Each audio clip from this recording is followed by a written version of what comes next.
केंद्रीय लघु उद्योग मंत्रालय एमएसएमई भारत सरकार की नामित सदस्य हिंदी भाषी प्रवक्ता रीता सिंह फाउंडेशन की संस्थापक एवं भारतीय जनता पार्टी की प्रवक्ता रीता सिंह ने वाराणसी आगमन पर मलदहिया स्थित होटल हिंदुस्तान इंटरनेशनल में आयोजित पत्रकार वार्ता के दौरान पश्चिम बंगाल की राजनीति को लेकर बड़ा बयान दिया।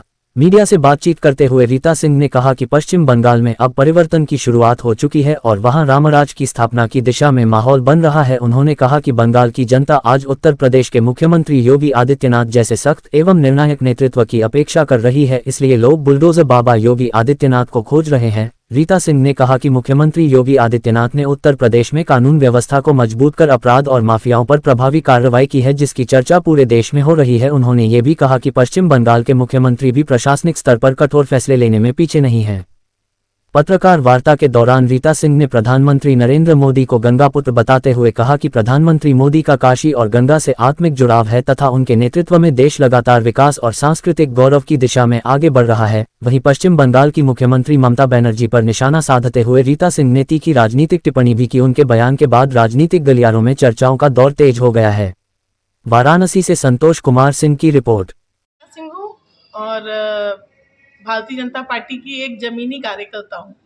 सोमनाथ मंदिर का 75 साल पूरा हुआ है, जैसा देखा गया है। गुजरात में उधर मोदी जी थे, यहाँ काशी में मुख्यमंत्री जी भी आए हुए थे, क्या कहना चाहेंगे?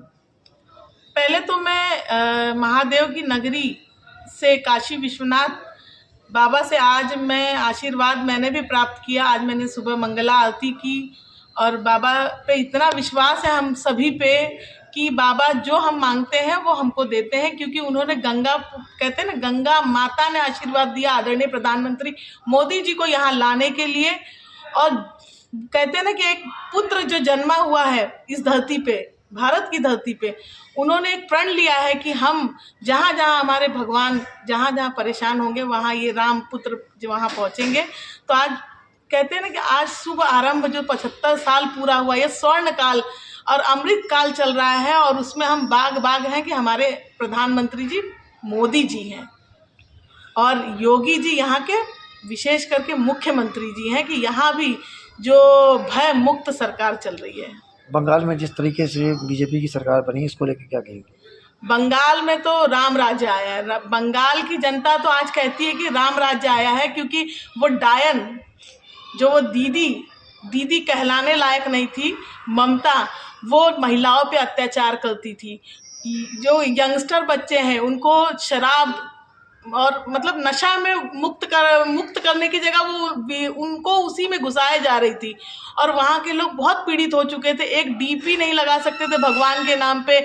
आप देख लीजिए कि कलकत्ता में जब माता की रैली निकलती है तो वहाँ परमिशन लेना होता है और कहते हैं ना, अदर उनकी जो बोलते हैं ना टोपी वालों का काम करना होगा तो वो बहुत खुले तौर पे स्वतंत्र होके करते थे। तो जब से देश आज़ाद हुआ तो पहली बार बंगाल इस बार आज़ाद हुआ है। वहाँ की जनता कहती है। चुनाव के दौरान बंगाल में रही भी तो क्या कुछ देखा आपने जमीनी स्तर पर? देखा मैंने, रैली बनती थी, लोक सभाएं होती थी, लेकिन सभाओं में भी लोग जाने में डरते थे क्योंकि बाद में फिर वो डायन वो ममता ना आ जाए, इसीलिए लोग डरते थे। लेकिन जनता ने अपने बोलते हैं ना विश्वास अपने भाई पे मोदी जी पे जताया और बटन दबाया। अभी वहाँ की जनता बोल रही है कि अब हम खुल कर जिएंगे, क्या ऐसा कुछ है?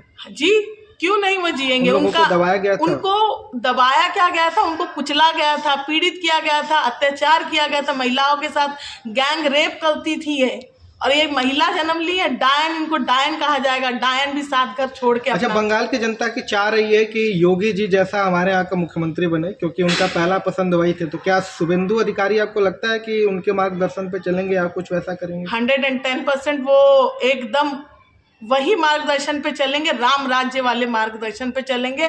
आदरणीय प्रधानमंत्री मोदी जी ने उनको जब चुना है तो समझ लीजिए कि राम राज्य आया। शपथ ग्रहण के दौरान योगी जी ने उनको भगवा गमछा भी पहना कर आशीर्वाद दिया था। भगवा में तो बंगाल भी हो चुका है, पुडुचेरी भी हो चुकी है, आसाम भी हो चुका है।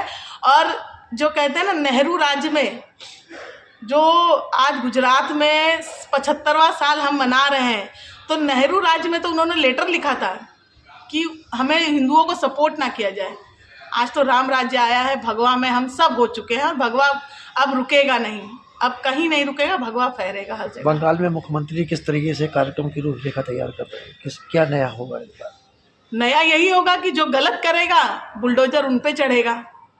महिलाओं के लिए हमेशा वो तत्पर रहेंगे, युवाओं के लिए, रोजगार के लिए, हर तरीके से बंगाल के जो मुख्यमंत्री जी है वो हमेशा तत्पर रहेंगे। और राम राज्य आया है, समझ लीजिए कि वहाँ की जनता बम बम बोल रही है। बम, हमारे में एक कहावत है, बाबा बाबा सब कहे माई कहे न कोई, बाबा के दरबार में माई कहे सो होए। काली माता वहाँ बैठी हैं, बाबा विश्वनाथ जी यहाँ बैठे हैं और माँ गंगा ने पुत्र मोदी जी को वहाँ भेजा है, तो समझ लीजिए। और गृह मंत्री जी हनुमान जी हैं, तो राम जी के साथ हनुमान जी चले हैं, तो लंका तो जली गई है दीदी की। क्या संदेश होगा समाज के लिए? समाज के लिए यही संदेश होगा कि ऐसी दीदियों को दीदी ना कहा जाए, डायन कहा जाए। और हमें राम राज्य को छोड़ना नहीं है, राम राज्य के साथ चलना है और भगवा पंचम लहराना है, भारत देश को एकजुट रखना है। तो हमें अपने मोदी जी का साथ देना है।